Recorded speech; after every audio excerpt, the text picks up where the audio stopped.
Hi, my name is Vesa Painen and I work here at the University of Eastern Finland. Now it's your turn to plan your course. And during this exercise, I think you will learn that, not only what we are teaching, but also how we teach the subject matters a lot on the skills that students will get and depending on the skills they need in the working life. And this is not just emerging the information from the video lecture, but it's actually a problem-based group work. So that's why it would be good if you have pairs, if you have other teachers to chat with. So to have discussion and trying to find new ideas, innovations, etc. on your teaching that you could do when you are having these kind of tasks in the learning. And previously, I've been having this workshop on site in the classroom for other teachers. So it's a problem-based group work, and I'm trying to get the teachers to in a non-stressful environment, so they can have half an hour to have wild ideas that these and these kind of tools they know, and thinking together that could we use these kind of tools in our teaching.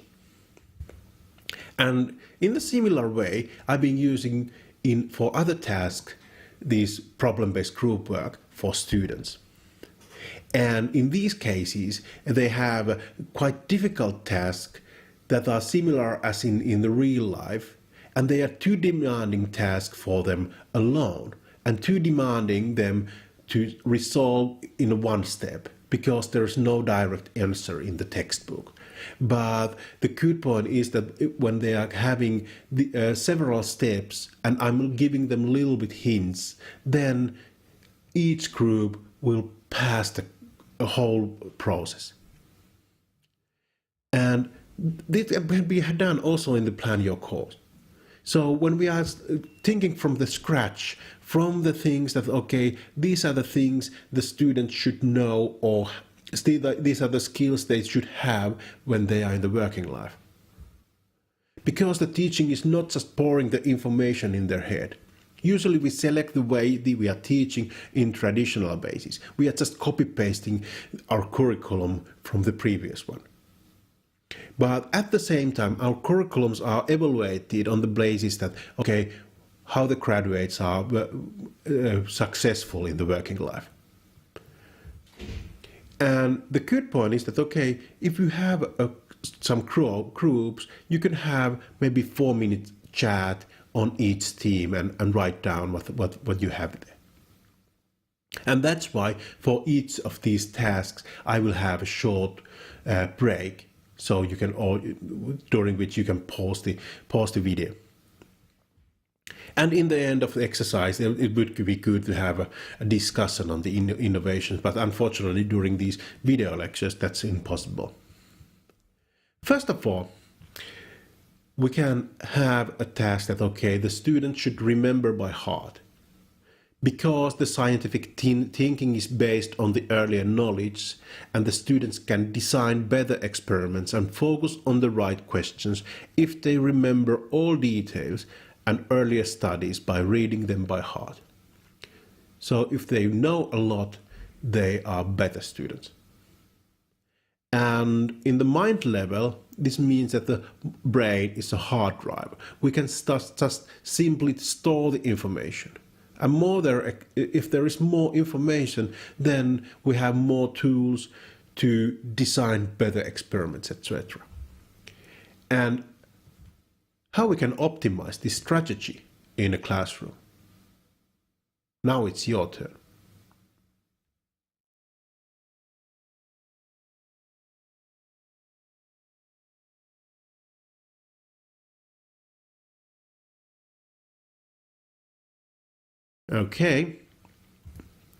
Quite often the court consists, we can add quizzes or ways to repeat the same information and then get the ideas that, if we have quizzes or these clickers, etc. So they are getting the information in short-term memory, and then by revealing it, we can then get it in their little bit more constant memory.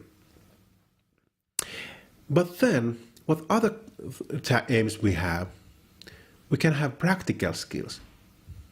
Because science is not only by knowing, but it's also by doing. And students can find jobs and careers only if they are able to operate certain machines or use specialized techniques. And in the brain level, the brains are able to use the imagination for experimental design, but especially in junior level scientists, it's the cooperation of the brains and minds that is important. And now it's your turn to think that, okay, how we can optimize this strategy in a classroom.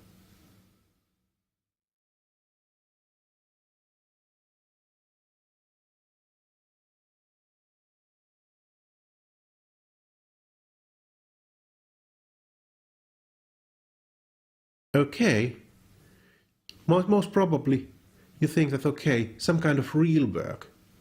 It can be laboratory exercises. It can be that, okay, use of computer programs that are used in the real life or whatever, depending on the subject that you are teaching.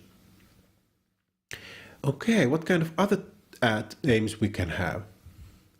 We can have logical implications, that scientific understanding is based on some philosophical simplifications, so studying the problem in small pieces and making the experiments on the base of hypotheses. Then we can synthesize the most probable answer for the larger question. So the student should learn critical thinking to avoid some common pitfalls on their research. And on the mind level, this means that minds are perfect tool to make testable hypotheses and put small pieces of evidence to form syntheses. And well, now it's your turn to think that, okay, if this is the goal, how we can then optimize this strategy in the classroom.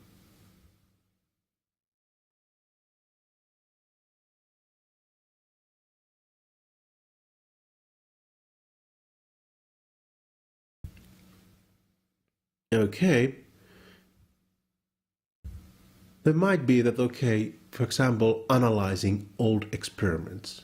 That's a very common tool. So it's rethinking and critical evaluation of some classical papers. That, okay, this is the way they have done this experiment, and these are the consequences that they are thinking that, okay, how these results are explained and explained, and then it means that, okay, can we get the same logic,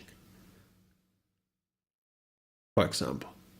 And then what about the information retrieval? Because textbook is not the whole truth, but the scientific project do not only content the making the experiments, but reading and analytical synthesis of publication collection is an essential part of science, especially when starting a new research in new field.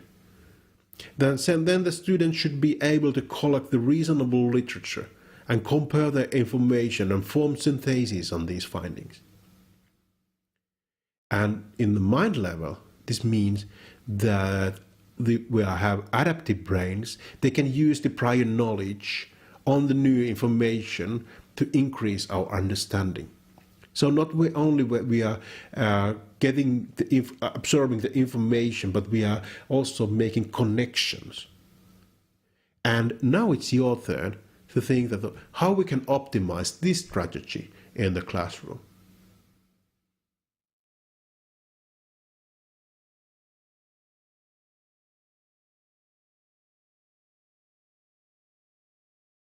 Okay, this could mean that we can write essays or having a library trying to find out that what kind of information there exists and how it's related to others, and how we can use this in the regular lecture room then. But still we can have some aims on the teaching. There can be some interactivity skills that are needed, for example, in working life.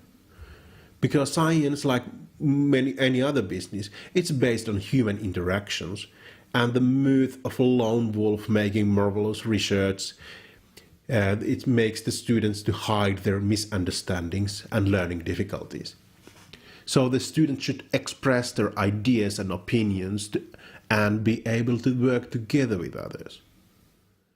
And in the mind level, okay, that we humans, we are social animals, and we can find the best solution when working with other people. And now, on these interactivity skills, it's your turn now to think that how we can optimize this strategy in the classroom.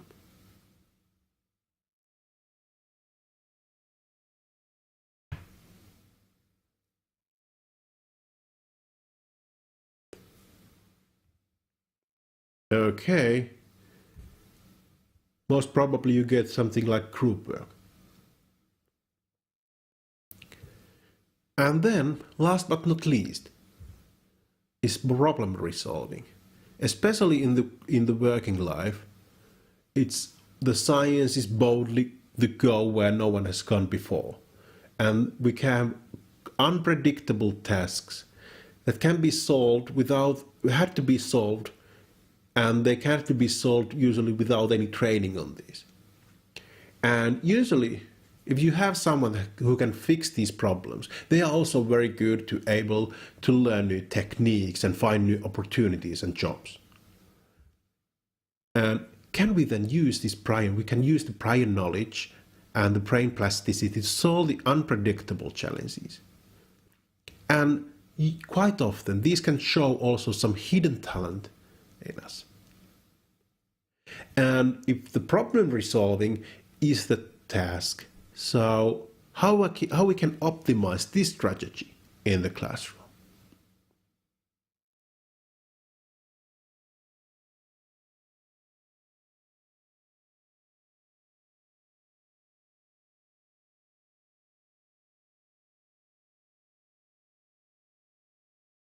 Okay. If we have problem-based techniques or realistic simulations, then they can see that, okay, it's not only straightforward because the experiments are not working, or we can have certain unpredictable difficulties. But the good thing is that now we have at least 6 different examples of the learning goals. And most probably, it's quite difficult to make a single way of learning that will increase all these tasks or all these tools that the students should have when they are in the working life. And now we can think that, okay, how can these be done in online environment, and can they be done in on-site environment? And do these 2 different learning environments, do these tools, are they similar or are they different? But that is something that you should do on your own time. Thank you.